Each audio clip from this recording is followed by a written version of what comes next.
Buenas noches, bienvenidos a nuestra segunda sesión de los lunes filosóficos de este año, que está dedicado al legado y al pensamiento de Hannah Arendt, una genial persona, visionaria, y que parece que hoy en día tiene más razón que nunca, motivo por el cual el Centro de Estudios Filosóficos de la Católica y nosotros, el Goethe-Institut, convenimos que valía muchísimo la pena dedicarle los lunes filosóficos de este año a ella, su pensamiento y su validez hoy en día.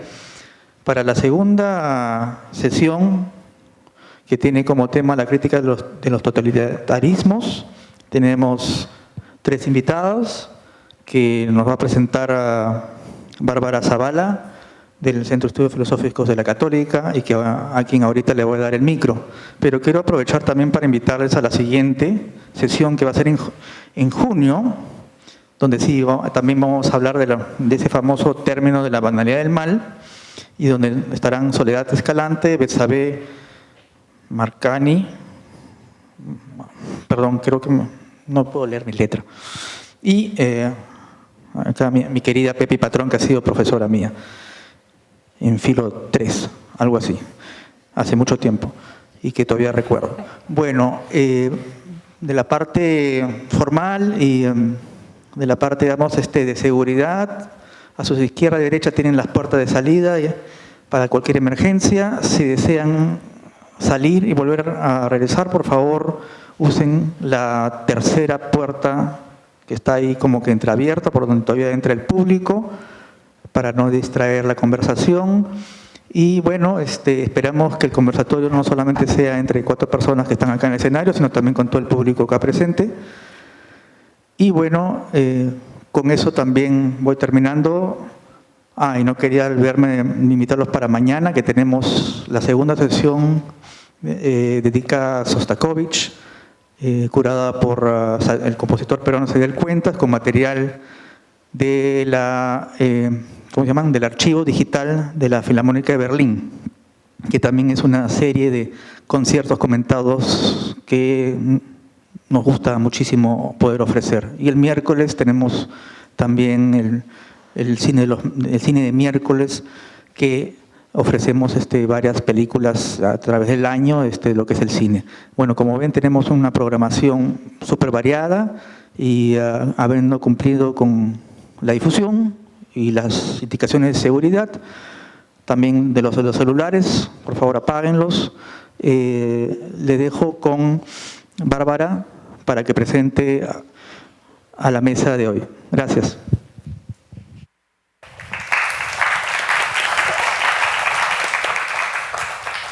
¿Qué tal? Buenas noches con todas las personas presentes. El día de hoy vamos a continuar con el ciclo de conferencias sobre la vigencia de la obra de Hannah Arendt. Y hoy empezaremos con la presentación de Juan González, de la Universidad Privada de Ciencias Aplicadas. Juan González ha realizado los estudios de formación y de posgrado en la PUC en la especialidad de filosofía. Ha ejercido la labor docente por más de una década en la PUC, la Universidad del Pacífico, la UPC y el Instituto de Estudios Teológicos ICET Juan 23. En el 2022 publicó un libro titulado ¿Qué es la ética?, editorial Meeting. En la actualidad se encuentra culminando un nuevo libro dedicado al tema de la falta del duelo en nuestro país a partir del contexto del COVID-19. El libro llevará por título Kafka en tiempos de pandemia, 6 lecciones para pensar el duelo en el Perú.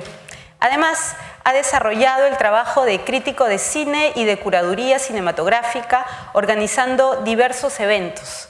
Este año ha curado el ciclo de cine que presenta la Sociedad Filarmónica de Lima en el Centro Cultural de la PUC. Ejerce la docencia en la UPC y en el Instituto de Estudios Teológicos ICET Juan 23. ¿Sí? Escuchamos, muchas gracias. Gracias. Creo que está un poquito alto, yo me siento un poco ¿No está muy fuerte? Bueno, buenas noches a todas y todos, buenas noches también al panel nuevamente. Es un placer y es un gusto hablar de Hannah Arendt, que es una autora que yo comencé a leer gracias a Adriana Agni. No sé si está Adriana ahorita con nosotros, pero yo llevé en el año 2000 el curso de filosofía moderna con ella y cuando terminamos el curso nos propuso leer en el verano y lo que nos propuso leer fue La condición humana. Al final fuimos pocos, no terminamos pudiendo concretar el grupo, pero a mí me dejó el bichito por Arendt, ¿no? ¿Quién era Hannah Arendt? ¿Por qué escribías? ¿Por qué el libro se llamaba La condición humana? Y imagínense, ya son 20 y tantos años leyendo a Arendt, teniendo la oportunidad de enseñar a Arendt, y para mí es una autora que la he ido conociendo, obviamente, a través de sus textos, sus cartas, y luego ahorita la posibilidad ya de leerla, ¿no? en su idioma. Es un poquito difícil decir su idioma original porque Arendt escribía en alemán al comienzo y lo traducía al inglés ella misma, porque ella se forzaba a escribir en inglés. Y comienzo diciendo esto porque se ha tratado de sistematizar el pensamiento de Arendt y eso es un poquito, sirve, pero a la vez es un poco tramposo, ¿no? Porque no es que realmente ella estuviera diciendo, ve, vamos a hacer las cosas de esta manera, no. Pero si se quisiera sistematizar, habría que pensar que primero ella plantea lo que no es la política, o sea, la antipolítica, ¿se comprende? Y lo que no es la política precisamente es la figura del paria, el exiliado, el que no tiene lengua, el que no tiene voz, el que no tiene aparición. Y Arendt ahí combina muchas cosas, porque combina muchos tiempos. En sus textos ella, sobre todo en los textos, cuando uno lo lee en inglés, y por eso le decía leerla a ella en sus idiomas, en inglés ella es muy práctica. Ahora que estoy haciendo el ejercicio de leerla en alemán es mucho más de definiciones. O sea, explica mucho más cosas que en inglés. En inglés es como que asume que el lector no te va a complicar tanto, entonces voy de frente al tema, ¿no? En cambio, en alemán parece que le gusta más hacer el ejercicio de disquisiciones, de precisiones conceptuales. ¿Y a qué me refiero con descripciones conceptuales? Por ejemplo, los griegos clásicos no tienen el concepto de persona. Este concepto aparece en el siglo IV. Y ustedes me dirán, esto es cosas para filólogos, filósofos, ¿no? Pero es importante pensar un concepto como el de persona, porque en Roma una persona no era totalmente autónoma, tomaba mucho tiempo ser una persona que fuera uno poder decir mi self, mi yo, no se me entienden, mi subjetividad, ser autónomo, ¿no? ¿Qué significa ser dueño de mí mismo? ¿No? Los romanos les tomaba mucho tiempo y no era simplemente un hombre liberto, un hombre libre. Un hombre liberto era simplemente alguien que ya no era esclavo, pero no era dueño de sí en muchos aspectos materiales, sociales, económicos.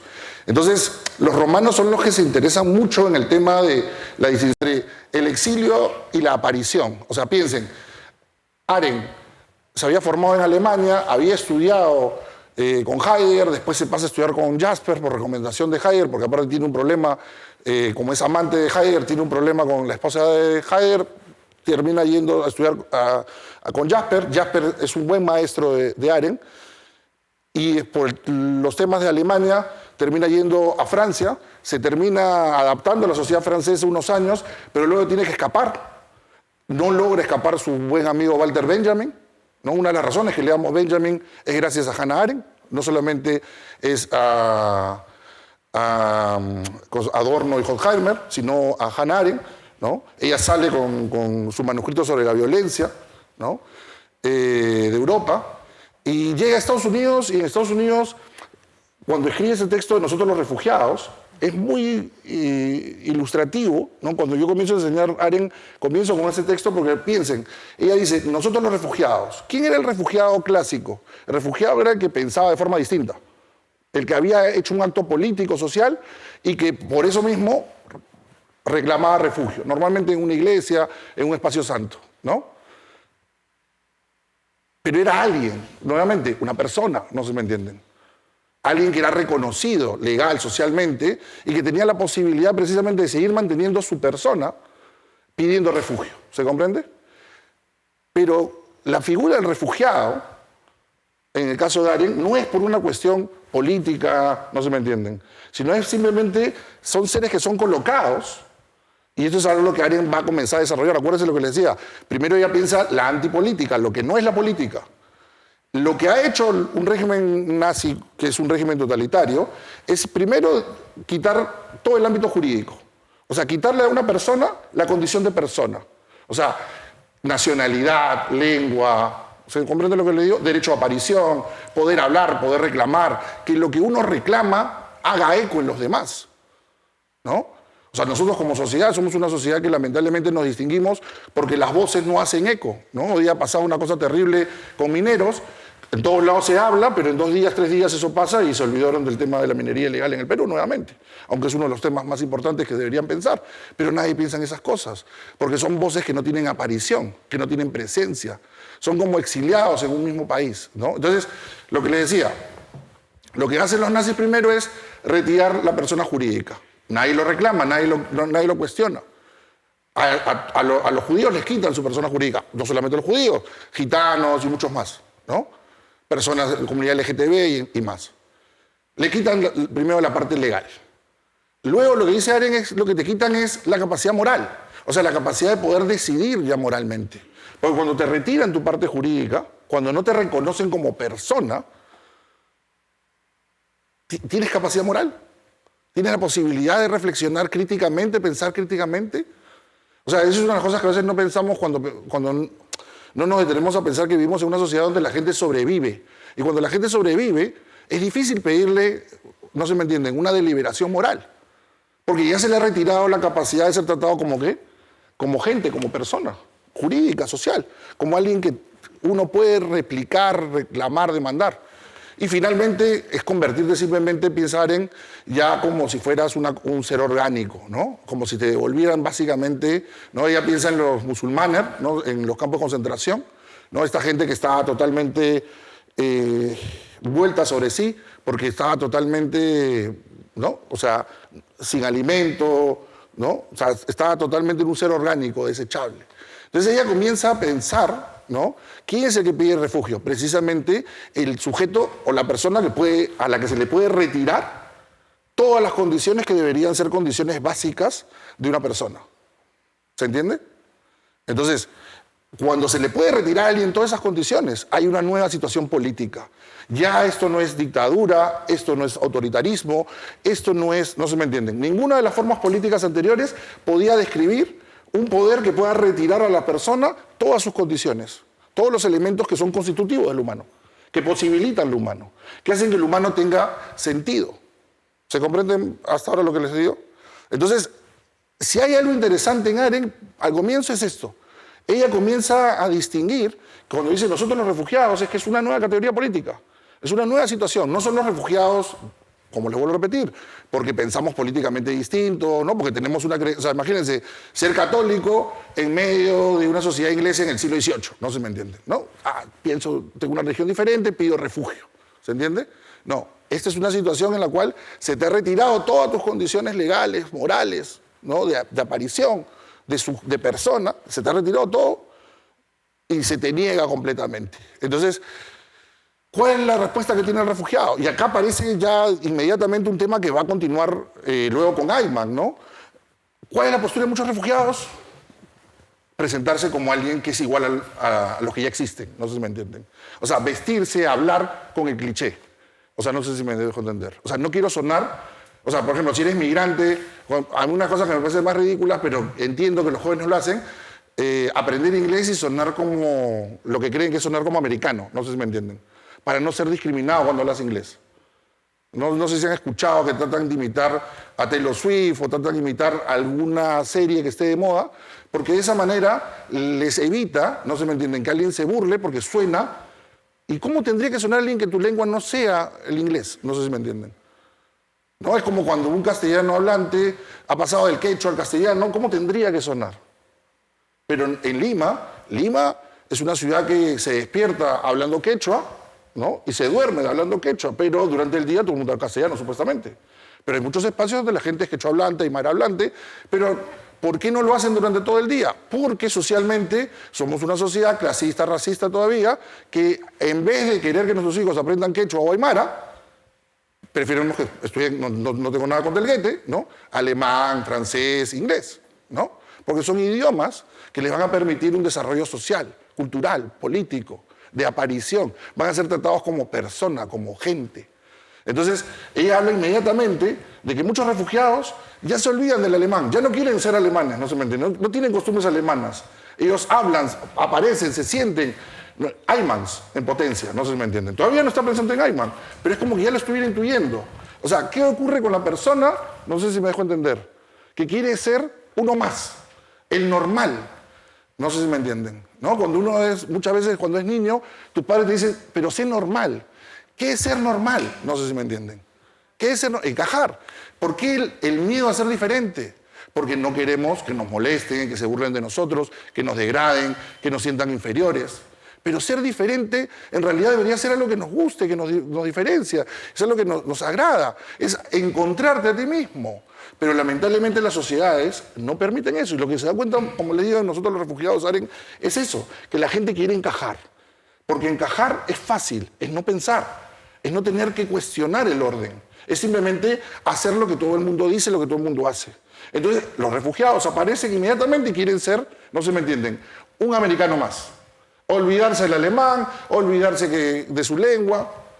Y eso es bien interesante porque, como les vuelvo a repetir, ya está intuyendo Ayman y está intuyendo también algo que todavía no ha escrito, pero que va a escribir, los orígenes del totalitarismo. ¿Por qué a los alemanes les fue tan fácil? Y para ella no tiene que ver con algo particular de la sociedad alemana, sino con cualquier ser humano que simplemente quiere encajar. Y para poder encajar, puede actuar de una manera totalmente amoral, ¿no? Es como cuando dice, no me gusta decir esto, pero los venezolanos, no sé si me entienden, ¿no? O sea, la gente tiende a utilizar lugares comunes, generalidades, porque no les gusta pensar de forma crítica, porque no les gusta cuestionarse. Entonces, el totalitarismo, si bien está muy marcado en la experiencia de la Alemania nazi, podríamos decir la Rusia de Stalin y su continuación, pero ella cuando está pensando en el peligro del totalitarismo, también es el peligro del totalitarismo que llega a Estados Unidos. O sea, Estados Unidos no está exento de esa posibilidad de totalitarismo, que, como les vuelvo a repetir, el totalitarismo es el cliché, es la posibilidad de cuando las ideas se vuelven simplemente ideas que no se cuestionan, no se critican, no se piensan, no se reflexionan de forma crítica, ¿no? Les leo rapidito una cita que me gusta mucho de Arendt, que dice: el valor libera a los hombres de su preocupación por la vida y lo reemplaza por la libertad del mundo. El valor es indispensable porque en la política lo que se juega no es la vida, sino el mundo. ¿Y qué cosa es el mundo? El espacio de aparición, el derecho de hablar, de pensar. Pero para eso necesitamos que los demás también hagan ¿qué cosa? Piensen críticamente, reflexionen, cuestionen. Pero ¿qué es lo que la mayoría de personas nos gusta hacer? Simplemente sobrevivir. Nos gusta ver el clásico, mirar hacia otro lado, la distensión. No nos gusta pensar de forma crítica, reflexiva, cuestionadora. ¿Por qué? Porque eso implica pensar. Y pensar implica cuestionarse primero a uno mismo, juzgarse a uno mismo. Antes de comenzar a juzgar a los demás y señalar los defectos de los demás, es comenzar a conocerse uno mismo. Y nadie quiere pensar críticamente eso porque nos cuesta hacer eso. Entonces, Arendt, en este espacio de la antipolítica, ¿qué cosa sería precisamente lo contrario de la política? Es precisamente el espacio del cliché, del lugar común. El espacio de simplemente repetir lo que todo el mundo dice porque es cómodo, porque es alegre, es fácil de creer, porque todo el mundo lo va a decir. Entonces, a ella le preocupa cómo en las sociedades nos sentimos cómodos con eso. Y más bien la política implicaría precisamente la vida activa, o sea, involucrarme con la sociedad de forma crítica. O sea, esto no significa que tú tengas que ser un agente político, y con esto cierro, disculpen que me demore, o un activista político, sino preocuparte en tu comunidad. Y quizás esta es un poco la mirada que tenía Arendt para Estados Unidos, la posibilidad de que al no ser una sociedad fundada por una nación, sino fundada por we the people, nosotros, las personas, ¿qué sociedad podemos construir las personas? La sociedad que querramos. Pero para eso, ¿qué cosa tenemos que hacer? Ponernos de acuerdo, hablar, reflexionar, conocernos, mirarnos a nosotros mismos y mirar a los demás. Entonces, lo antitotalitario precisamente tiene que ver con cómo creamos una sociedad donde nos podemos escuchar. Puede parecer arquetípico, pero para ella la idea es que la gente sí podría reencontrarse en asambleas. Por eso cuando apareció el tema en Estados Unidos, ¿no? El Arendt, aparece precisamente en estas asambleas populares, no sé si se acuerdan, hace 15 años, ¿no? Porque la gente, todo era levantar la mano, votar, hablar, explicarse por qué quiero defender esto, por qué me parece importante esto, por qué considero que es valioso esto. Lamentablemente, como les digo, no tenemos esto. Como siempre le digo a mis alumnos, no es casualidad que el programa que tiene mayor audiencia en este país sea Hablando Huevadas, porque precisamente Hablando Huevadas no cuestiona nada. Lo que hace Hablando Huevadas es reproducir los lugares comunes de la sociedad. Y eso es lo que hace que sea tan fácil vender eso. Perdón, disculpe que me haya demorado. Muchas gracias. Gracias, profesor.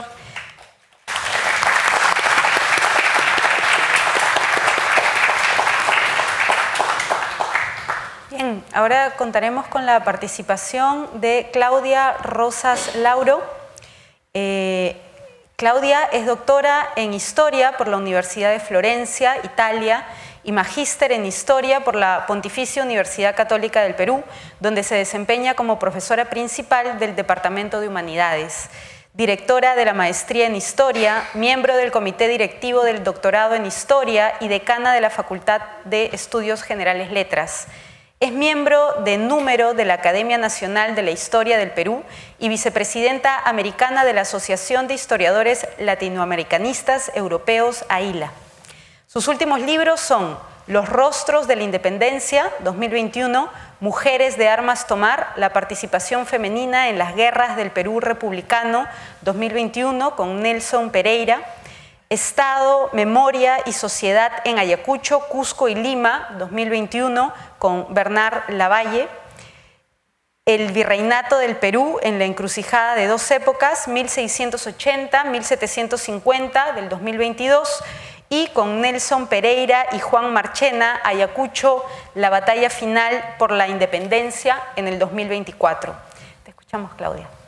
Muchas gracias. Quería empezar agradeciendo la invitación a Miguel Yusti a estos conversatorios y también mi agradecimiento al director del Instituto Goethe. Se han unido el Centro de Estudios Filosóficos de la PUC con el Instituto Goethe para brindarnos pues, estos conversatorios sobre la obra de una pensadora muy importante, muy influyente en el siglo XX y ahora en el XXI, porque la vigencia de la obra de Hannah Arendt en este momento es crucial para repensar y reflexionar sobre el proceso que estamos viviendo, que desde mi punto de vista como historiadora es un proceso de cambio de época. Todavía los historiadores tenemos que pensar y reflexionar este proceso de cambio epocal, porque estamos pasando ya a un escenario muy diferente en muchos sentidos, político, económico, cultural, social, mental en estos momentos. Y creo que repensar la obra de Arendt es muy interesante porque nos permite y nos da claves para poder comprender no solamente la época del ascenso de los totalitarismos, de la Segunda Guerra Mundial, del antisemitismo, del genocidio, sino también la época actual, ¿no?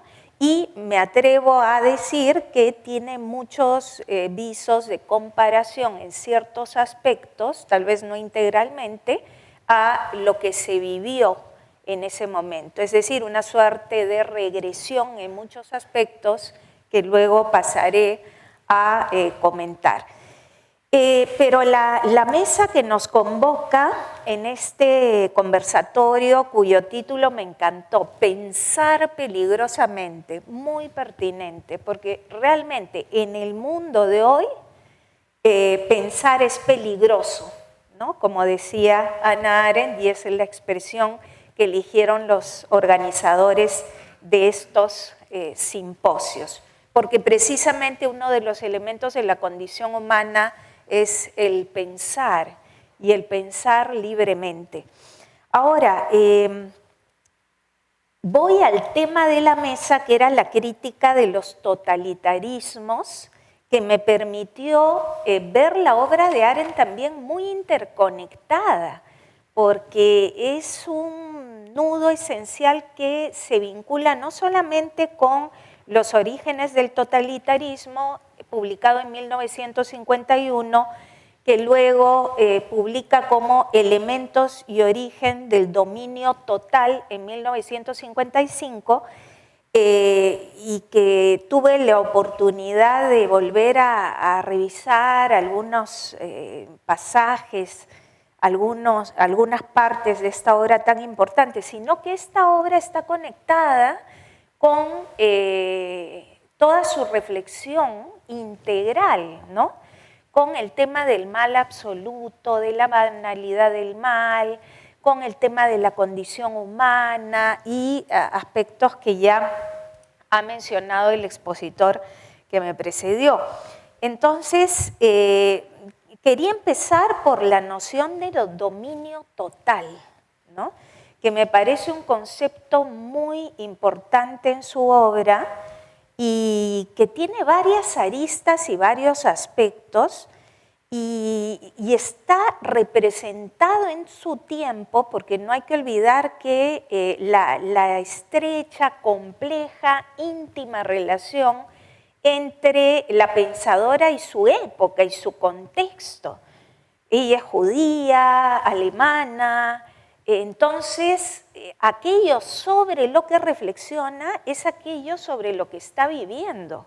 Es la vivencia que ella tiene, que sufre además en carne propia y que le permite un acercamiento no solo objetivo al tema, sino más bien subjetivo, que es toda otra manera de también interpretar cómo se produce el conocimiento.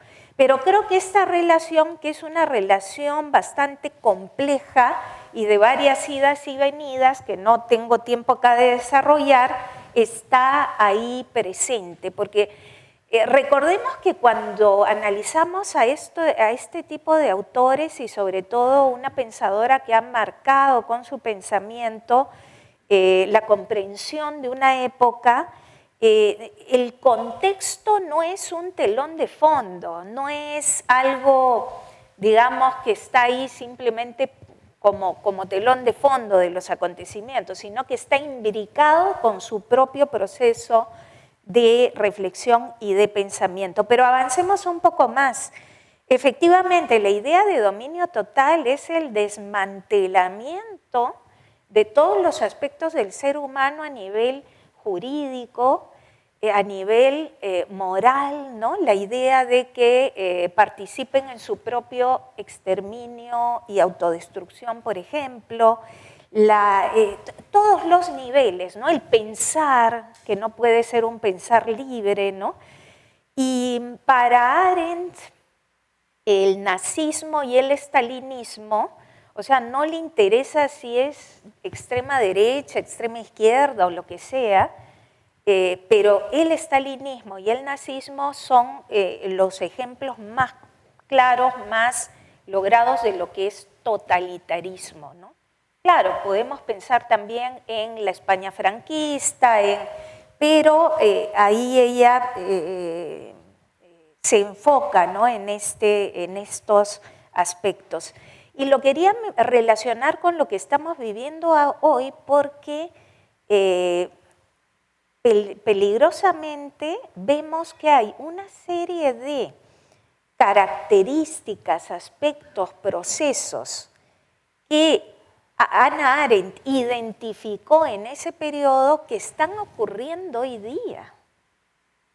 Todo el tema del desmantelamiento de la democracia, pero no desde fuera, desde adentro, por líderes elegidos que van desmantelando los derechos, además adquiridos a lo largo de décadas, y otros elementos más, solo que en un contexto de globalización que también abarca las relaciones internacionales, donde también eso está implosionando, ¿no? Bueno, pero avanzando un poco más, ella también explica algo interesante, cómo, que está pasando también hoy día, la reconversión de una serie de formas de ver el mundo, y no tanto ideologías, en esa época sí, porque era la época de las ideologías, pero hoy día otras formas de entender el mundo, de pensamiento, cómo pueden ser reconvertidas y cómo pueden ser transformadas en función de esta idea de dominio total. Y ahí entra otro concepto interesante de Hannah Arendt, las mentiras de la política, las mentiras de la historia. También los historiadores han reflexionado sobre esas mentiras, que no son solo ficciones, porque ojo, una cosa es el olvido, una cosa es la ficción, como decía Carlo Ginzburg, pero como señalaba también Todorov, la mentira, o el gran arqueólogo clásico Schnapp, la mentira es una falsedad, es diferente, es falsear la verdad. Entonces, cómo estas también van erosionando, ¿no? Los estados, las naciones van tratando de homogeneizar. Y otro elemento que también está ahí, que es interesante, que también hemos estudiado los historiadores, y ella menciona, es el miedo, porque estos totalitarismos funcionan sobre la base del miedo, y sobre la base no solo del miedo, sino del terror. Y este elemento es un elemento que también tiene un impacto muy fuerte en el sujeto, en el individuo. Y es otro de los mecanismos empleados como forma de violencia. Pero bueno, creo que voy avanzando algunas ideas más, ¿no?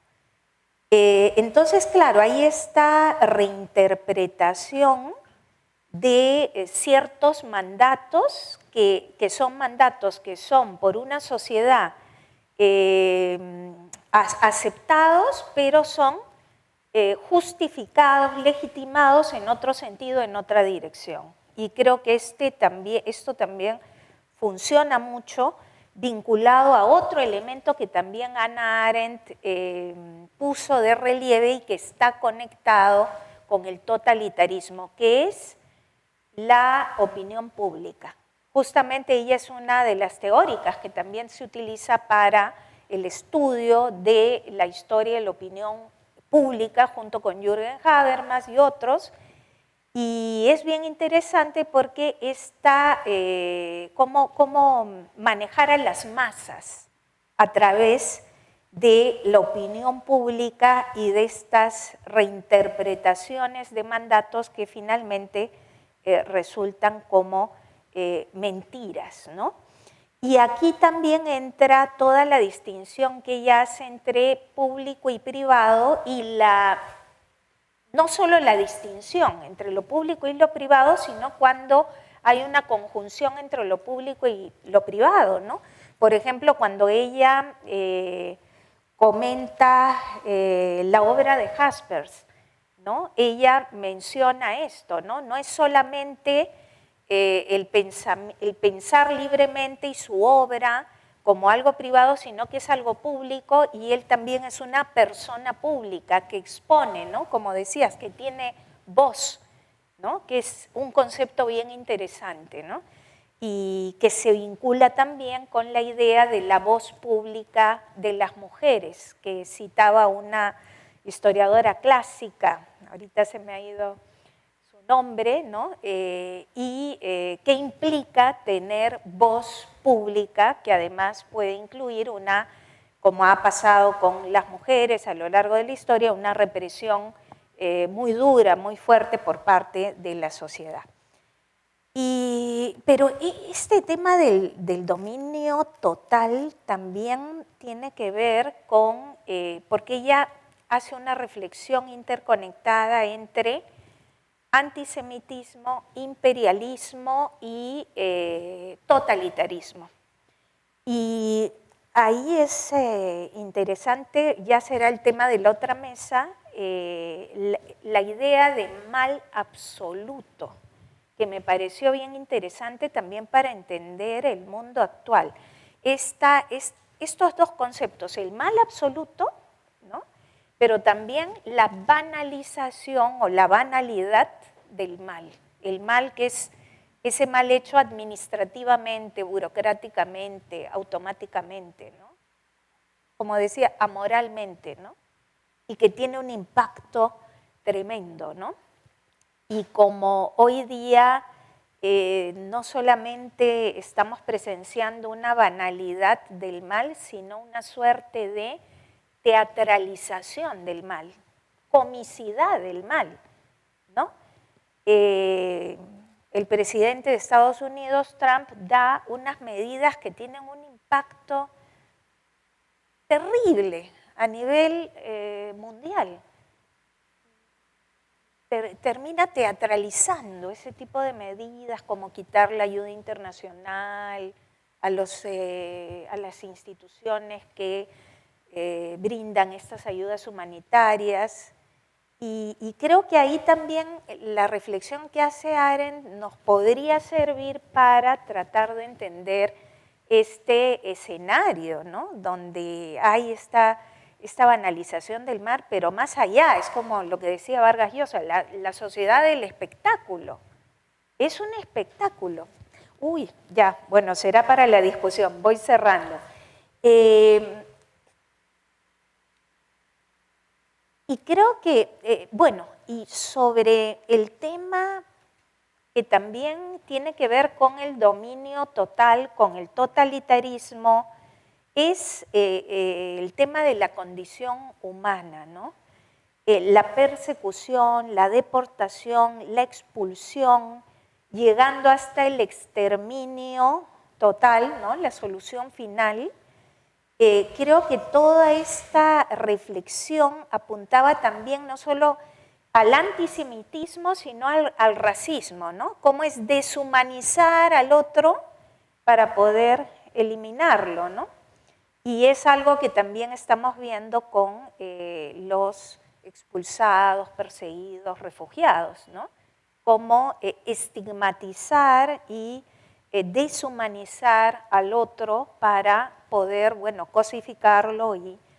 Y creo que esto también se vincula con el hecho de que ella por muchos años terminó siendo una apátrida, porque le quitan la ciudadanía alemana hasta que consigue la estadounidense, y es todo un periodo en que ella es apátrida, ¿no?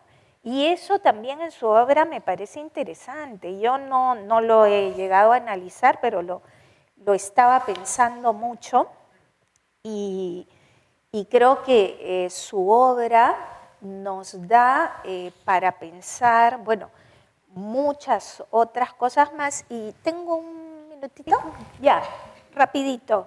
Quería cerrar comentando también una cosa interesante, porque ella es crítica con los propios consejos judíos, lo que le trae muchos problemas, es crítica con el comunismo, es crítica como que no se casa con nadie, es decir, tiene este pensamiento crítico, esta reflexividad ante todo, una autonomía, una independencia, es impresionante. Y eso lo vinculo también con otro tema que investigo sobre la historia de las mujeres y de género, porque ella también toma distancia del feminismo, pero al mismo tiempo, y lo conversábamos justo con Pepi Patrón, pero al mismo tiempo ella es un buen ejemplo de estas mujeres pensadoras que tienen una presencia muy importante, muy fuerte, que son un ejemplo pues de esta lucha por los derechos de las personas, por los derechos humanos, y tiene toda una reflexión al respecto. Entonces, como va el título de uno de mis libros, es Una mujer de armas tomar. Gracias.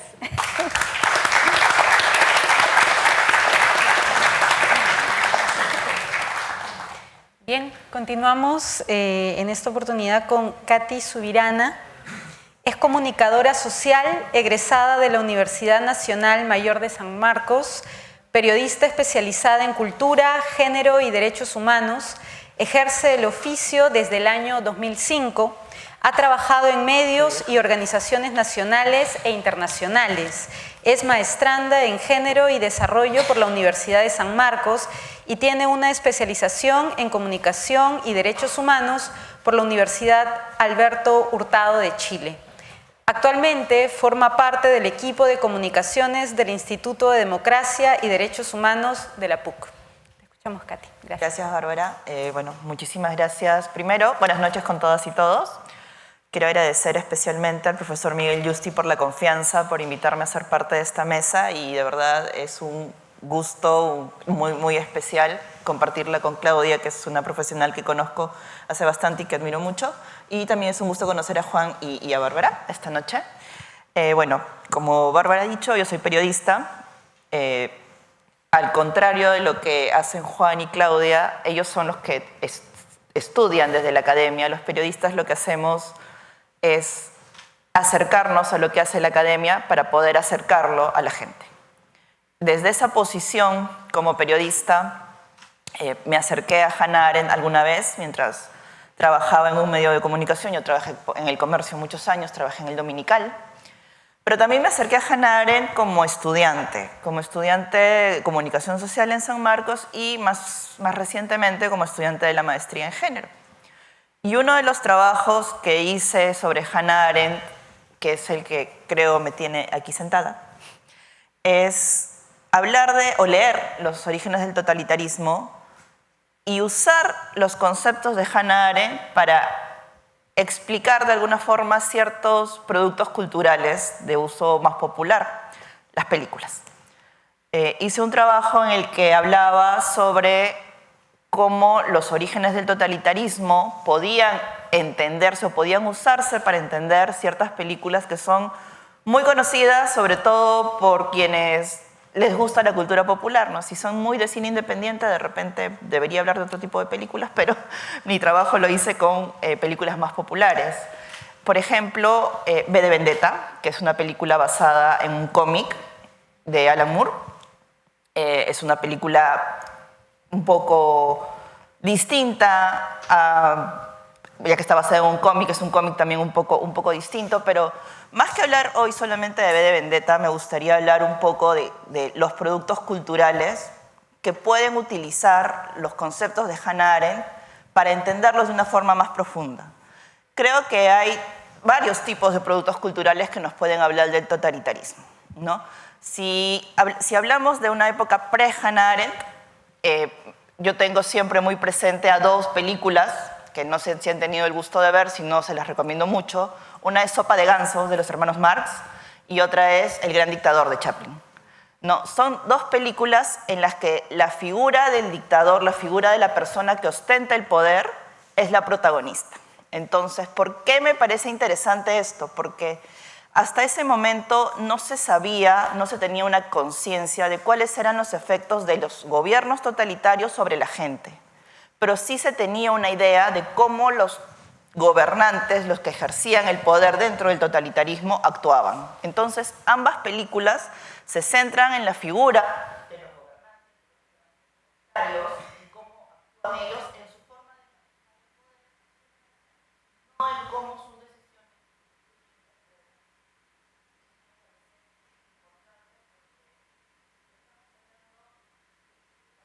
de gansos antes de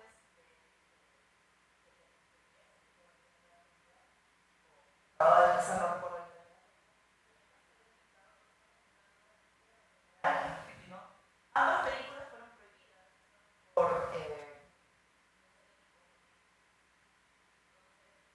habla de cómo estas personas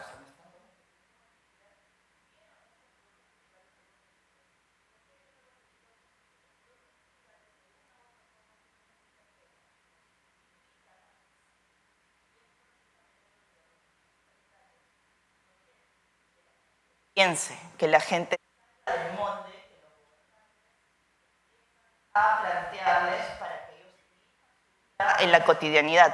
Y es cierto que solemos centrarnos o solemos conocer más cuáles fueron los efectos en la vida cotidiana de personas desplazadas o de comunidades afectadas, como las comunidades de los judíos o las comunidades de los gitanos durante la Segunda Guerra Mundial, pero también es cierto que estos totalitarismos hicieron un trabajo muy fino para poder controlar también la vida de los ciudadanos y ciudadanas que estaban adheridos al partido o que eran parte del pensamiento totalitario, ¿no? Por ejemplo, tuve la suerte, digo la suerte porque no es estar dentro de la academia o poder estudiar un posgrado termina siendo para muchas personas un privilegio y yo considero que tengo la suerte de poder acercarme a ciertos textos.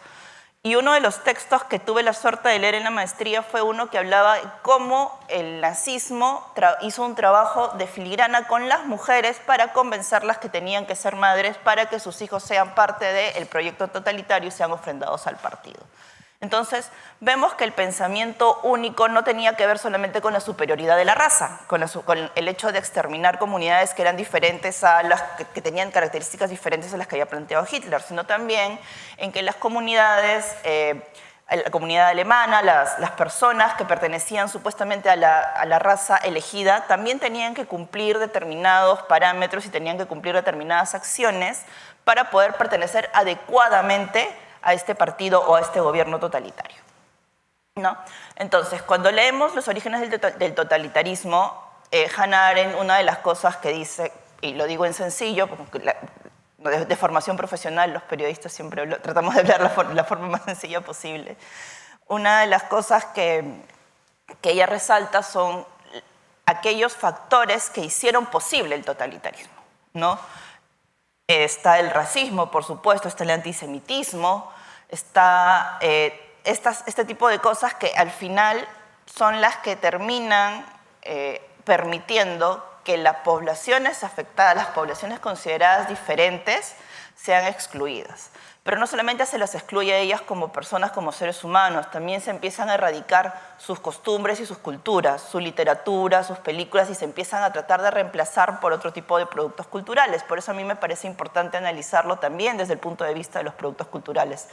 Tenemos, por ejemplo, una película filmada durante el Tercer Reich, que es El triunfo de la voluntad, ¿no? Que como obra cinematográfica vale la pena analizarla. Como obra propagandística, que es lo que fue, tiene una connotación completamente diferente, ¿no? Entonces, por eso mismo es que me centro en determinado momento de la historia en ver cómo después de Hannah Arendt, sin necesidad de mencionar que están tomando a Hannah Arendt de base o que tiene algo que ver con los productos culturales que se van construyendo, se construyen obras, se construyen productos donde podemos analizar los efectos del totalitarismo ya no desde el gobierno, no desde la persona que ostenta el poder, sino desde la ciudadanía, desde las personas que lo sufren. Entonces, en ese sentido, hay varias películas que me gustaría mencionar el día de hoy, algunas de repente un poco más conocidas que otras, ¿no? Como obras literarias podría mencionar, no sé, 1984, ¿no? 1984... Espero que si quienes han tenido la suerte de acercarse a ella pueden coincidir conmigo que no solamente es una obra literaria magnífica, sino también una radiografía interesante de cómo el riesgo de pensar hace que el no encajar dentro de la dictadura, algo que mencionaba Juan, ¿no? Esto de pensar diferente, de atreverse a ver las cosas de una manera distinta, es penado, es perseguido, pero sin embargo no puede ser eliminado, ¿no? Esta necesidad de pensar por uno mismo, esta necesidad de ver las cosas de forma distinta no puede ser eliminada. Algo parecido podemos ver en Fahrenheit 451, ¿no? Que a mí me parece, el libro es maravilloso, pero la película tiene elementos que hacen que la forma de verse, y me refiero a la película, la adaptación de Truffaut, no a la serie que salió después, que también tiene sus cosas buenas, pero quedémonos con Truffaut por este momento, también para no ser tan amplia la intervención. Que tiene cosas interesantes no solamente por la forma en la que se adapta la obra, sino por los elementos que se incluyen, ¿no? Que tiene que ver, la puesta en escena es una puesta en escena aséptica, ¿no? Son colores, son planos completamente desprovistos de grandes decorados Y los protagonistas al final son dos personas que se sienten llamadas a seguir leyendo a pesar de la prohibición y sin embargo, conscientes de este riesgo, no terminan de entender cuál es el valor de dejar de lado esta necesidad de leer, ¿no? O sea, luchan por seguir manteniendo viva la necesidad de leer, la necesidad de acercarse a la lectura, que es bastante simbólico porque creo que los aquí presentes sabemos que las lecturas nos abren determinadas puertas. Sin embargo, la metáfora va más allá de solamente el libro, va a la necesidad de poder acercarte con libertad, y creo que esta palabra es clave, libertad, a aquello que te ayuda a crecer o a ver la vida de otra manera, ¿no? Esto viéndolo de una forma bastante sencilla. Otra película que sí me pareció que me marcó mucho la infancia, porque confieso, la vi cuando era una niña y no entendí nada, y luego la volví a ver y fue como que una iluminación, es El Dormilón de Woody Allen. No, El Dormilón de Woody Allen también se enmarca la historia, se ríe porque sí la ha visto, enmarca la historia dentro de una etapa distópica donde Woody Allen se despierta un día y la gente ha optado por dejar de pensar, ¿no? Y esto da pie a una serie de enredos, como era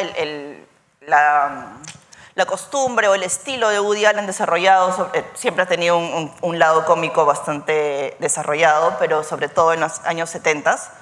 Y se vale de la comedia, al igual que El Gran Dictador y que es Sopa de Gansos, para exponer los peligros, los riesgos de no pensar, de poder adherirse a un pensamiento único y no cuestionarlos, porque es muy gracioso cuando esta persona, el Woody Allen, llega y pregunta, pero ¿por qué? ¿Por qué están así? Y la respuesta es porque así son las cosas, ¿no? O sea, no hay un por qué, no hay una reflexión y no hay una necesidad dentro de la población que está viviendo dentro de este espectro totalitario por reflexionar, ¿no?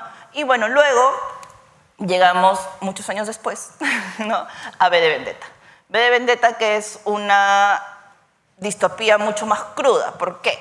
Porque no nos muestra, a diferencia de las otras obras, solamente el estado totalitario ya instalado, sino nos muestra la lucha de una persona, no solamente porque la ciudadanía despierte y pueda asumir un protagonismo en contra de ese estado totalitario. Nos muestra también que esta persona apuesta por la memoria en el sentido en el que tiene claro cuáles fueron los orígenes de este régimen totalitario. Y los muestra, y trata de que las personas que están viviendo bajo este régimen no lo olviden y lo tengan presente. Entonces sus mensajes o la forma en la que este héroe enmascarado, al que no vemos el rostro, se acerca a la ciudadanía, es mucho de acuérdense cómo llegaron acá, acuérdense cómo era la vida antes de que este personaje ascendiera al poder, acuérdense las libertades que tenían, acuérdense que ustedes podían pensar. Acuérdense. Y repite mucho este tipo de interpelaciones porque la sociedad parece dormida. Entonces lo que esta persona hace es invitar a todos a recordar y que este recuerdo los impulse a actuar. Entonces hay frases memorables tipo los gobernantes, el pueblo no tiene que tenerle miedo a los gobernantes, el gobernante tiene que temer al pueblo, pero también hay figuras dentro de la película, dentro del cómic también, pero en este momento quiero hablar de la película, donde tienen referencia directa al nazismo. O sea, la persona que ha llegado al poder se mueve entre filas de soldados y de masas que lo aclaman y que le profesan una autoridad, o mejor dicho, le dan una autoridad sin límites, le entregan toda su capacidad de pensar, toda su capacidad de entender, a cambio de seguridad, ¿no? A cambio, y eso es lo que mencionaban tanto Claudia como Juan, el miedo. El miedo también es una base de los totalitarismos. Entonces, esta persona, para llegar al poder, crea una situación donde la población se siente atacada, donde se siente temerosa, donde no se siente segura y les ofrece esa seguridad que están buscando. En ese sentido, me parece que Hannah Arendt es súper vigente y no es lo suficientemente mencionada o estudiada en los espacios en los que podría hacerlo. Porque así como humildemente yo pude acercarme a estas y otras películas u otras obras, otros productos culturales, entendiendo a Hannah Arendt, creo que sería muy interesante que más personas tengan esta posibilidad. ¿Sigo bien? Un minutito. Un minuto. Tengan esta posibilidad de entender, porque Hannah Arendt, como bien mencionaba Claudia, es una mujer que interpeló a su época, que se entiende su trabajo a partir de su época. Hay una pregunta que yo me hacía en la Noche de la Filosofía cuando hablábamos también de Hannah Arendt, y yo me preguntaba qué diría Hannah Arendt ahora del mundo en el que se vive, porque no es el mismo que el que vivió ella, pero hay muchos elementos que nos hacen recordar lo que ella pudo vivir, que los estamos viviendo de manera distinta. Entonces, de repente, claro, seguir tomándola a ella como base, pero buscar nuevos elementos para la interpretación, por un lado. Y por otro lado, me pregunto, y con esto quiero terminar y te robo un minutito, me pregunto cómo reaccionaría no solamente la académica, la estudiosa, sino la persona. Y me lo pregunto particularmente pensando en otra mujer cuyo trabajo yo he admirado mucho, que es una periodista italiana que se llama Oriana Fallaci, que fue testigo de grandes cambios y de momentos realmente atroces del siglo XX. Ella sí llegó al siglo XXI, y cuando llega al siglo XXI, ella es italiana, viviendo en Nueva York, alejada de una izquierda a la que le había entregado su vida, o de un proyecto político, ideológico al que ella le había entregado la vida, cuando vive el ataque del 11 de septiembre, de pronto se desata algo que mucha gente no hubiera imaginado, no hubiera esperado a Oriana Fallaci. Oriana Fallaci se vuelve en contra de los musulmanes y habla de cómo los musulmanes deberían ser expulsados de Europa y tal. Es completamente de locos, teniendo en cuenta que fue una mujer que en su infancia ella luchaba con la resistencia contra Mussolini. Entonces, entender la vida de una persona también creo que requiere entender las cosas por las que ha pasado. Yo me pregunto si Hannah Arendt qué pensaría ahora, no solamente como, insisto, como académica, sino también como ser humano, porque las vicisitudes de una persona que ha sido apátrida, que ha sido desprovista de una personalidad política, que ha sido rechazada por sus pares de alguna u otra forma, también se ve afectada, también hay algo que puede decir desde su experiencia de vida más allá de su experiencia académica. Muchas gracias.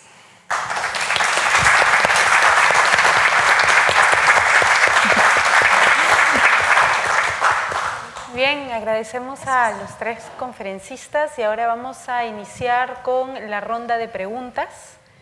Entonces, quien quiera formular una pregunta puede levantar la mano y vamos a facilitarle el micrófono. Sí, ahí tenemos una. ¿Ah?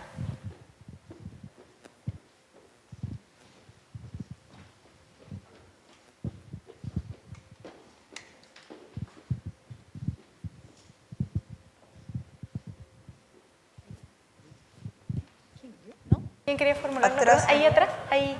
Ah, pero atrás también, ¿eh? Sí. Muy buenas noches. Agradecer primero a tanto el Instituto Goethe como a la PUC, a cada uno de los panelistas. Y mientras los escuchaba pensaba en los nuevos totalitarismos que vivimos. Soy docente de carrera, docente también de una universidad pública y formo futuros docentes en una facultad de educación. Y pienso en el totalitarismo de la prueba PISA, pienso en el totalitarismo de las pruebas censales, pienso en esos totalitarismos que han llevado a quitar de la secundaria de la currícula oficialmente el área de filosofía ya desde hace más de 2 décadas. Y nos alejan a los profesores y nos dejamos alejar de algo tan básico como decía el doctor González, ¿no? Y lo han dicho de una u otra manera también las otras panelistas, de algo tan humano como puede ser el diálogo, como puede ser este conversatorio esta noche, ¿no? ¿Cómo hacer para darle la vuelta al desafío? ¿Cómo hacer para volver a la dialogicidad y librarnos de esos nuevos totalitarismos donde lo normalizamos casi todo, ¿no? Donde es como que si fuéramos una pajita en el aire que el aire mueve, ¿no? ¿Cómo regresar? Y sobre todo en lo que es la formación docente y en la formación básica o de los primeros ciclos de universidades. Gracias.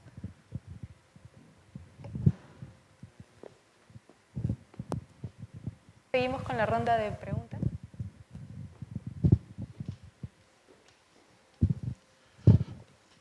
Bueno, gracias.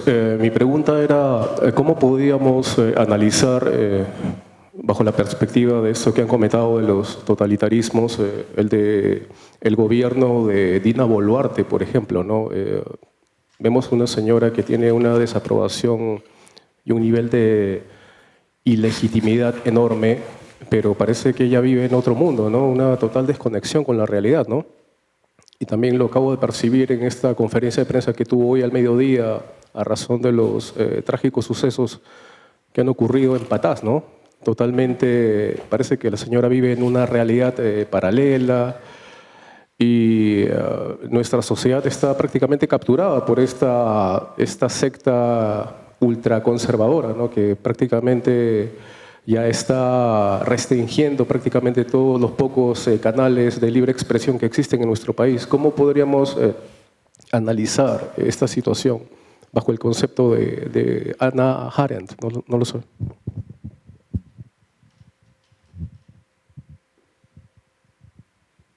¿Pregunta adicional? Sí.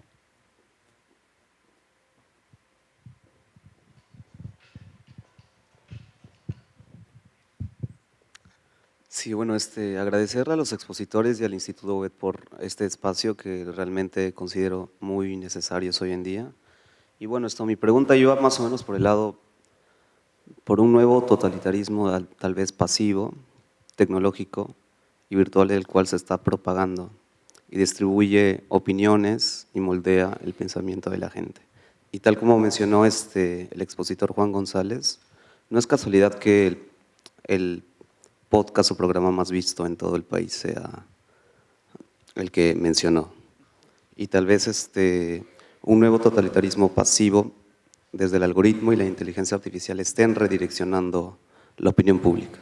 Y cómo, si es que Hannah Arendt hubiera vislumbrado este tipo nuevo de totalitarismo, ¿no?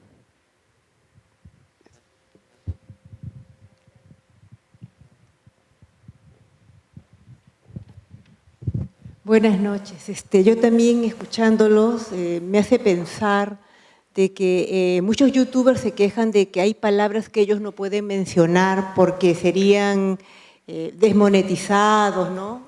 Entonces yo pienso que de repente el mundo ya se está viviendo algo de eso, del totalitarismo.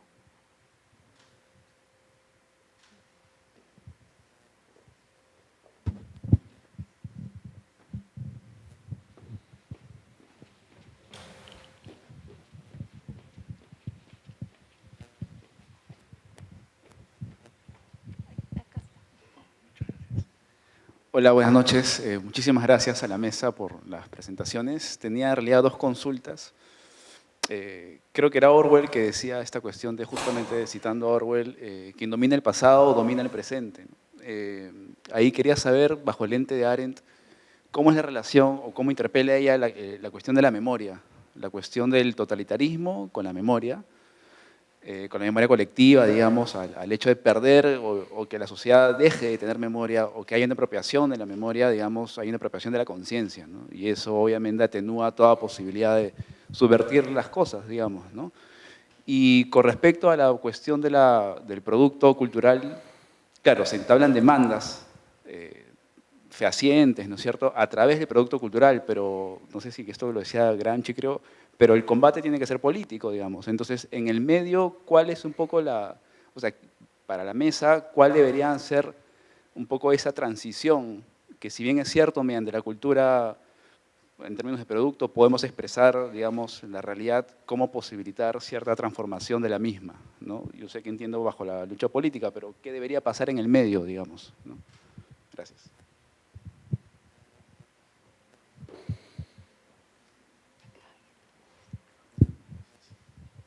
Buenas noches.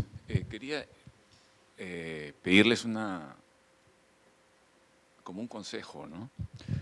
Yo cuando estudié en la universidad me acuerdo que me quejaba porque me enseñaban, me daban información y querían que apruebe, ¿no? Y entonces yo siempre decía, yo no he venido a probar, yo he venido a aprender, ¿no? Y entonces como que entraba en conflicto con mis teachers, ¿no? Con mis profesores. Y entonces al final, la idea es, ¿qué podemos hacer? Todos, aquí en el contexto que estoy escuchando, es como una queja de por qué no pensamos, ¿no? Y por qué estamos como estamos. Y entonces, la idea es, ¿qué podemos hacer desde las universidades, por ejemplo, para que la gente piense? Porque nosotros en la currícula le ponemos, oye, tal curso, tienes que aprobar, tienes que ser el superior, pero le estamos dando información, no les estamos enseñando a pensar. Entonces, la idea es cómo cada uno desde su óptica, desde su perspectiva, desde su disciplina, puede colaborar para que la currícula sea 50% información y 50% aprender a pensar, ¿no? No es aprobar, es aprender a pensar, y así podemos ser los libertos que queremos ser, ¿no? Si no, nos van a seguir pues manipulando por los siglos de los siglos. Gracias, buenas noches. Un gusto escucharlos, gracias a la organización, a Miguel y al Instituto Goethe. Quería hacer una pregunta a los tres en relación con lo que han dicho las dos últimas ponencias, sobre todo. Claudia se ha hablado de un cambio epocal. Y yo estaba pensando en el totalitarismo, como Arendt lo describe de muchas maneras, pero básicamente dice dos cosas, ¿no? Uno, implica una organización sistemática del terror, declaras una parte de la humanidad prescindible, ¿no es cierto? Y organizas su exterminio, llámense judíos, gitanos, homosexuales, etc. Y lo segundo es el sometimiento a leyes ficticias, ¿no? La ley de la naturaleza, la superioridad del hombre ario, o la ley de la historia, el advenimiento del nuevo hombre comunista, ¿no? Entonces, sobre la base de ese esquema, fabricas, produces un régimen totalitario. Y las dos han usado imágenes. Tú has hablado, Claudia, de la teatralización del mal y tú, Katy, de películas. Me pregunto, en este cambio epocal del que hablabas, Claudia, y hablando de la actualidad de Hannah Arendt, ¿cómo incorporamos la imagen? ¿Cómo incorporamos lo visual? ¿Cómo incorporamos la parte de informática de nuestras vidas? Es decir, ¿qué se imaginan por nuevos totalitarismos? ¿Por qué ven vigencia de Arendt? Cuando hablaban, pensaba yo en la organización sistemática del terror, no podía evitar pensar en Bukele, ¿no? Trump vota gente y Bukele la mete a la cárcel por un precio. ¡Auch! Y te comentaba, Claudia, ahora, ¿no? Leyendo Arendt, todo el rato ahora estoy escribiendo Trump. Ahorita no me va a dejar entrar al país, seguramente, porque te quitan la visa, ¿no?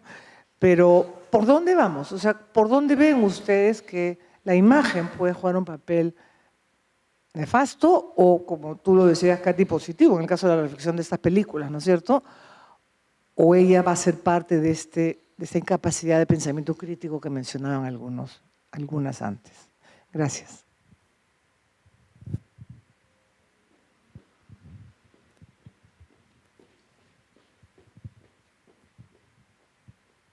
Bien, con esa pregunta vamos a finalizar para continuar con las respuestas.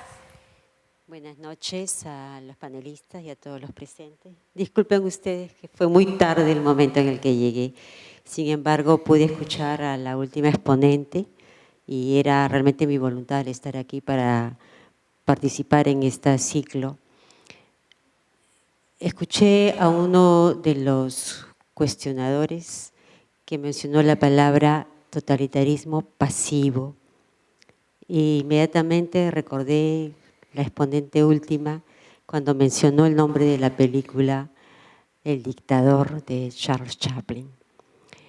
Y entonces me digo yo si los exponentes podrían encontrar en la filosofía o la pensadora Hannah que ella podría, si estuviera viva, servirse de ese totalitarismo pasivo y que no sea algo negativo, más gestionarlo utilizando justamente las comunicaciones, como las películas, que pasivamente nos transmiten un mensaje y de aquella manera convertir ese totalitarismo pasivo en algo que nos cree un beneficio, que es el poder pensar. Gracias, buenas noches. Gracias, bien. No sé quién quisiera empezar abordando la ¿Preguntas? Yo sí quería comenzar preguntándole a Katy si había pensado en, ¿cómo se llama esto? En esta película de Lubitsch, To Be or Not to Be, que tiene esta escena de todo el mundo dice Heil Hitler, y es un actor que está representando a Hitler, pero se supone que es Hitler, ¿no? Y todos están ahí en Austria muy atentos, ¿no? Jaime dice, pues, ¿no? Porque él no puede decir Heil Hitler.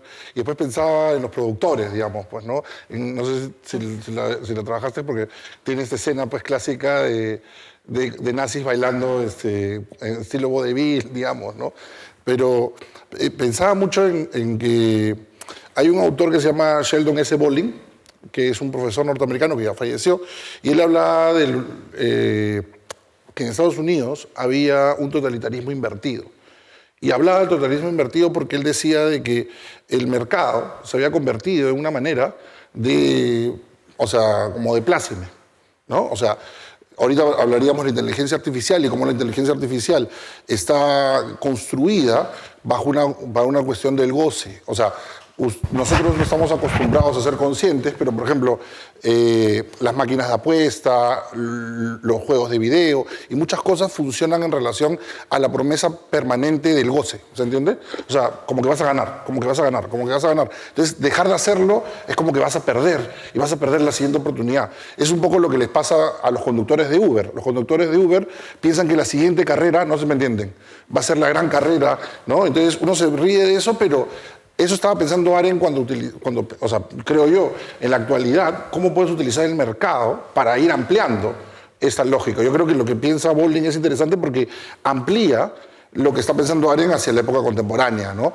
sea, yo sí creo que Arendt estaría muy consciente de que estas paradojas, por ejemplo, pues, ¿no? No sé si ustedes sepan de que hay gente que enseña matemáticas en el portal de pornografía más importante que es Pornhub porque gana más dinero. Porque YouTube paga menos. No sé si me entienden lo que les digo. O sea, parece paradójico, ¿no? Que uno diga que en el portal de pornografía es donde puede uno recibir clases de historia, de matemática mejores. ¿Por qué? Porque los especialistas, y no tienen nada que ver con el porno, simplemente como pagan más, lo llevan a ese espacio, ¿no? Entonces, esta idea de, como les digo, vivimos en una época donde el mercado marca mucho la pauta. Nosotros no somos tan conscientes, porque como cada vez estamos viviendo en esta lógica de Amazon, de que el paquete es lo... O sea, Amazon no se dedica a mandar paquetes, Amazon se dedica a suplir necesidades permanentemente. No sé si me entienden. Quizás nosotros no lo vemos tan rápido porque no vivimos en una sociedad de consumo tan acelerada como la norteamericana, que te mandan un paquete al mismo día, pero ya lo estamos viviendo en otras cosas. O sea, la gente se altera, no ha llegado mi pedido de pedidos ya, no sé si me entienden, ¿no? Entonces, todas esas cosas inhabilitan y reducen porque te reducen solamente al espacio de lo privado, ¿no? Y no hay público, no hay con quién dialogar, no hay con quién pensar, no hay con quién reflexionar.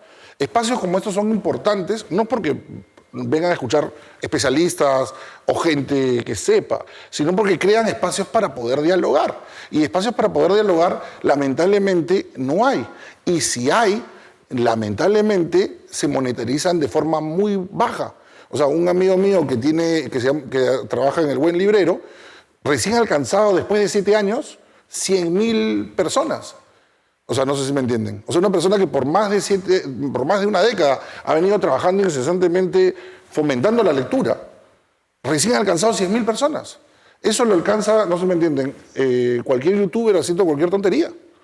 Entonces, con eso no quiero crear esta idea de lo popular y lo alto, o sea, como que lo intelectual y lo popular. Pero sí me parece, cuando ponía el ejemplo de hablando huevada, peligroso, porque yo creo que estas personas no son conscientes que siguen reproduciendo, y eso quiero repetirlo, el burlarme del pobre, del marginal, del débil. Y eso es un poco, el Perú es como un salón de clase. O sea, seguimos burlándonos del más débil. Sí, y por eso no se enseña filosofía, porque enseñar filosofía significaría darle articulación a muchas personas a que puedan reflexionar de forma crítica. No porque van a repetir Platón o Cicerón o Séneca, que sería interesante que la gente en la calle hablara de Cicerón, Séneca, sino porque lo que van a articular es ¿qué me están haciendo? ¿Qué estoy permitiendo que hagan conmigo? Y eso es algo que el cine hace muy bien.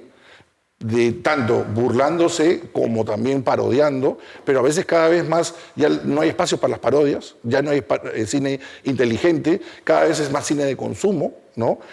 Poco creo que está de estudio, no sé si esta serie nueva sobre la parodia, pero no quiero extender sobre esto, pero para cerrar simplemente, de verdad, tenemos que preocuparnos por crear espacios de diálogo y por valorar espacios de diálogo populares, o sea, en los barrios, en los colegios, escucharnos, porque escucharnos no es el que sabe y los que no saben, sino es crear espacios para hablar de lo que hemos leído, de lo que pensamos, porque si no hacemos eso, nos vamos a quedar reducidos simplemente a preocupados de mi pedido, de pedidos ya, o mi taxi, ¿no? O lo que me pasa a mí nada más.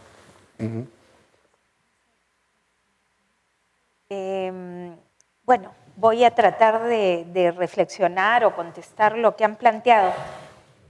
Quería empezar por una cosa, no quiero caer pesada, pero no estoy muy de acuerdo con alargar los conceptos como chicle, porque el concepto de dominio total o totalitarismo es un concepto, o sea, muy bien explicado, fundamentado desde, como decía, sus orígenes, que además ella los investiga, los retrotrae al siglo XVIII, XIX sobre todo, o sea, no es...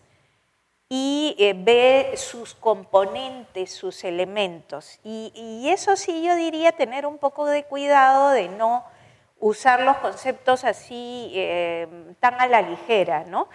Porque no toda dictadura es totalitaria, ¿no? Por ejemplo, ojo, hablando del presente. Pero en fin, creo que hemos ya definido el concepto, solo quería hacer esta reflexión que me parece importante y pasar a señalar algunos puntos. Un primer aspecto que mencionaban es el tema de la historia, la memoria. Esto me parece muy importante porque en la actualidad estamos viviendo un momento en que se quiere reescribir la historia, se quiere modelar, controlar la memoria histórica o las memorias históricas. Se quiere hacer una memoria oficial, como la historia y la historiografía y la memoria de los estados líderes y los sectores, partidos, viene de varios lados, están buscando hacer un relato único de la historia, que es el relato oficial, el relato verdadero. Y ese es un peligro, ¿no? Y ese elemento sí coincide con lo que vamos viendo en los totalitarismos.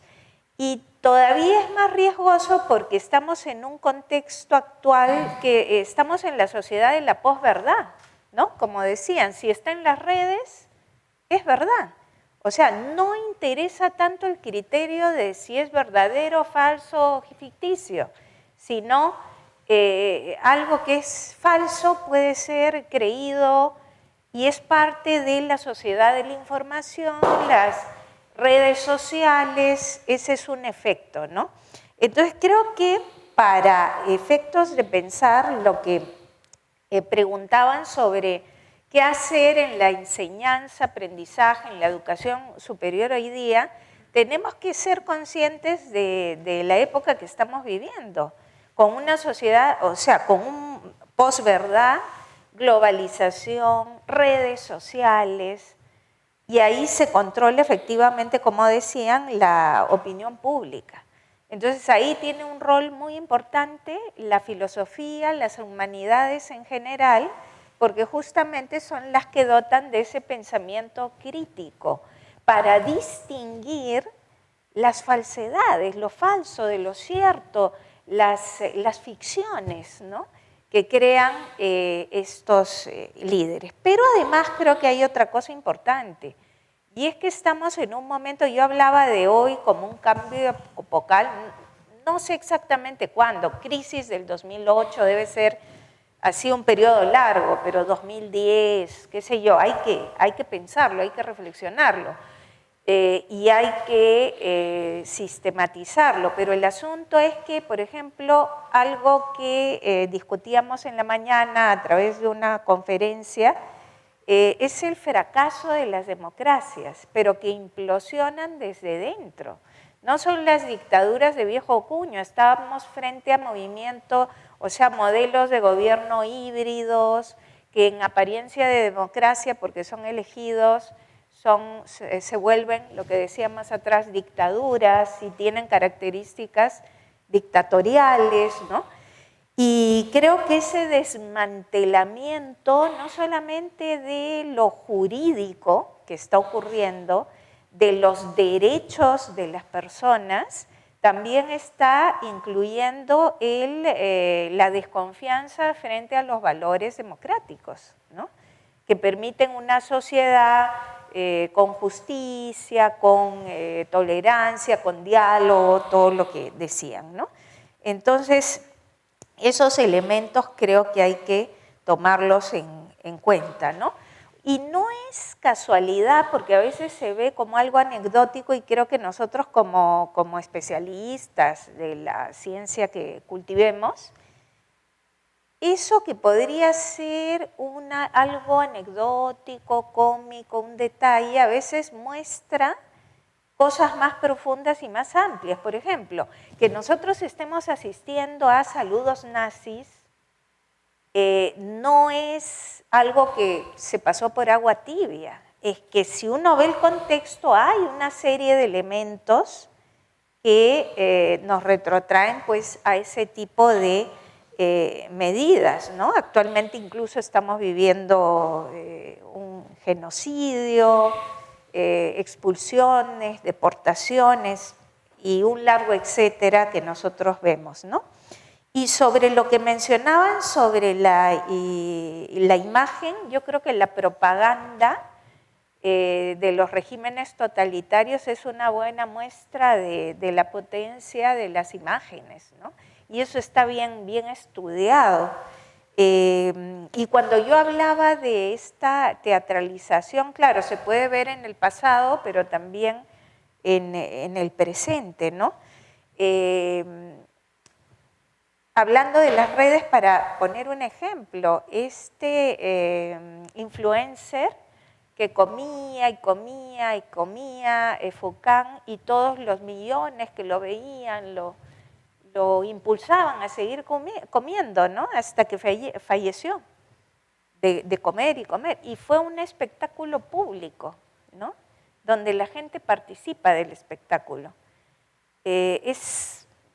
Está vinculado a lo que antes mencionaba, ¿no? Son cosas bastante fuertes. Y quería cerrar, creo que me queda un ratito, con una cosa que no comenté, pero que también Hannah Arendt reflexiona mucho, la responsabilidad individual versus la responsabilidad colectiva.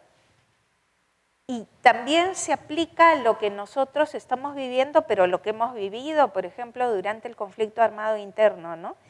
Si la responsabilidad es colectiva, y todos tenemos responsabilidad, termina siendo que nadie realmente es responsable.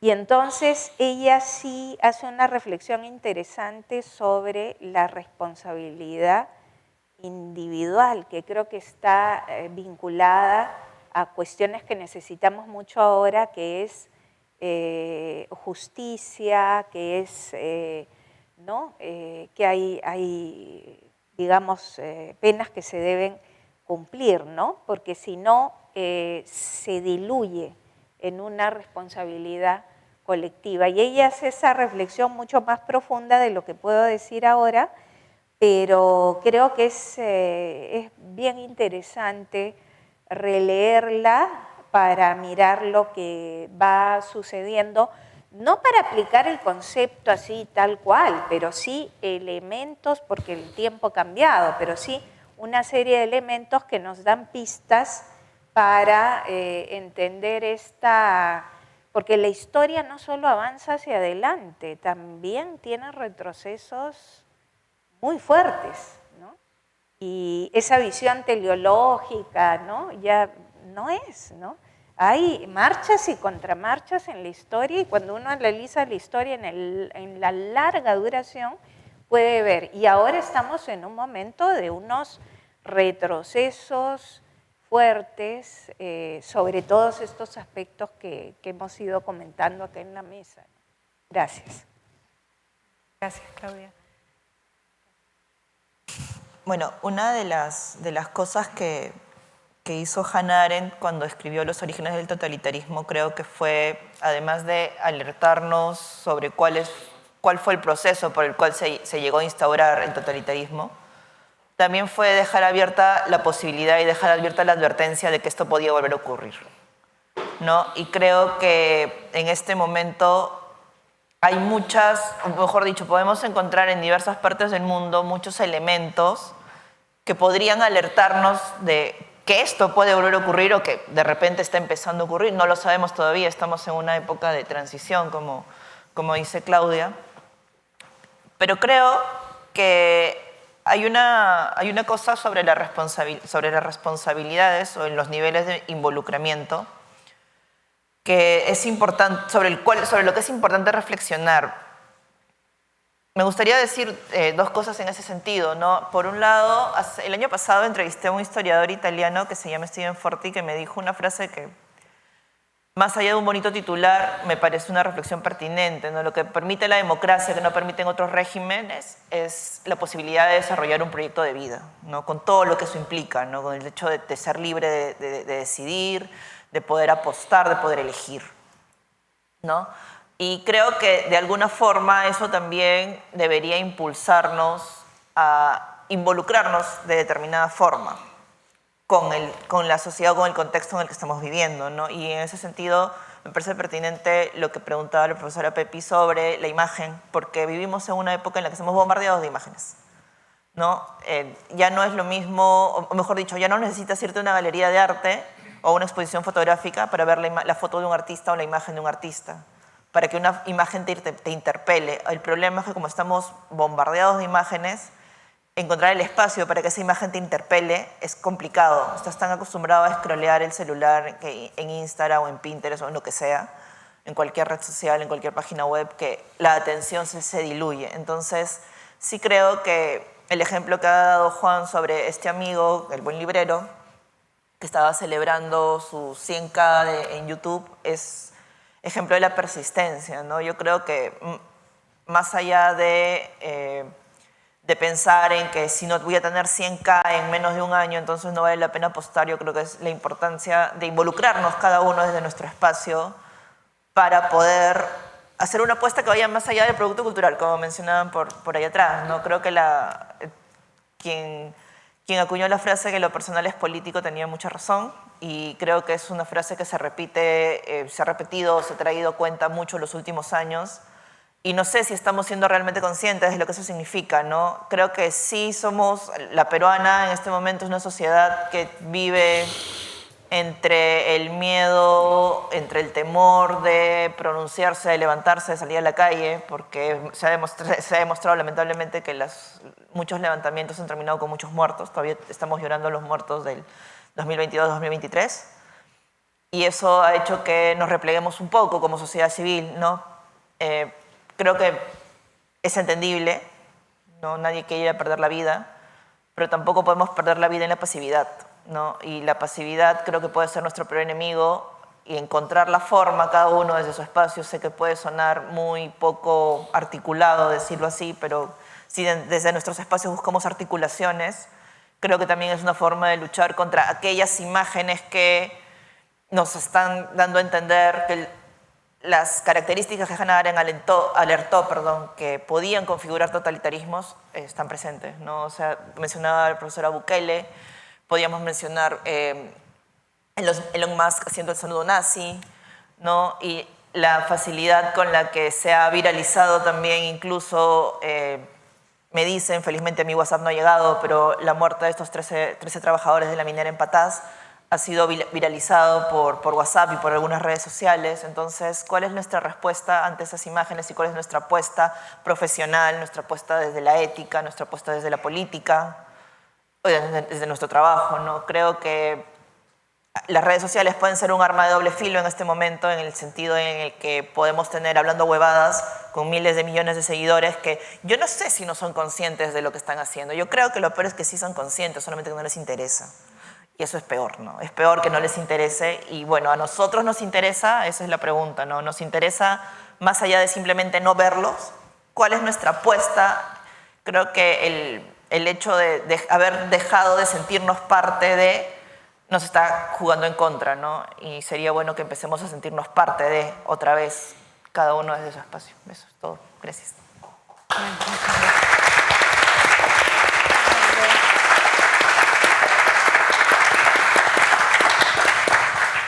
Bien, agradecemos la presencia de los 3 conferencistas, al público presente e invitarles también a la siguiente sesión que se llevará a cabo el lunes 2 de junio y tendrá como tema principal la denuncia de la banalidad del mal a cargo de Soledad Escalante, Betsabe Marciani y Pepi Patrón. Muchas gracias y buenas noches.